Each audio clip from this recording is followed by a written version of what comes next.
या हॉस्टेलचं नाव आहे शामराव पाटील तळसंगे गाव आहे, कोल्हापूर गावाच्या आजूबाजूला गाव आहे तळसंगे. मित्रांनो हा व्हिडिओ तुम्ही आता पूर्ण बघून घ्या.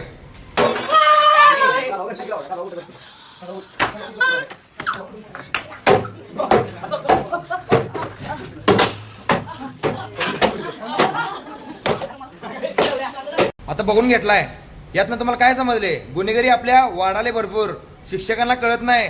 हॉस्टेल घातलायचा, हॉस्टेलमध्ये भांडणं झालेली ती. हॉस्टेल आणि शाळा एकत्रच आहे. विषय कसा तुम्हाला सांगतो, असली हॉस्टेल असून काय फायदा नाही. असले हॉस्टेल बंद पडायला पाहिजे. आणि पोरांवर का नाही याला पोलीस स्टेशन काय, पोलिसांचा मार्ग आहे याला दाखवलं पाहिजे. आणि शिक्षकांना पण मार दाखवलं पाहिजे पोलिसांचा काय आणि काय नाही. अरे असल्या बारक्या पोरांना बॅटनं मारल्यात, पट्ट्यानं मारल्यात. चुकून बॅटनं मारताना चुकून डोक्यात छामनं डोक्यात बसलं, जाग्याला पोरगं खलास होईल. आईबाबांनी तुम्हाला हॉस्टेलला घातले कशाला? तुम्ही शिक्षकांच्या जीवावर घातलेलं असते. तुम्ही प्रत्येक कोपऱ्यात इकडे तिकडे का नाही सिक्युरिटी गार्ड ठेवा.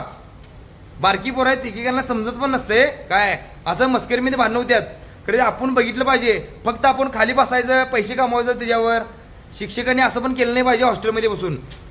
पैलवान गणेश पटेल दादा, टायगर ग्रुप महाराष्ट्र राज्य यांनी लगेच जाऊन त्यांच्यावर कारवाई पण केलेल्या आहेत. काय आता का नाही कारवाई शिक्षकांवर पण व्हायला पाहिजे. गणेश दादा काय पोलिसांना सांगून द्यावं, कारवाई खरं झालीच पाहिजे. असली हॉस्टेल बंदच पाडली पाहिजेत. काय आणि गणेश दादा तुमचा मी आभार मानतो की कोल्हापुरामध्ये काहीतरी लगेच झाले की तुम्ही लगेच धावून जातायसा.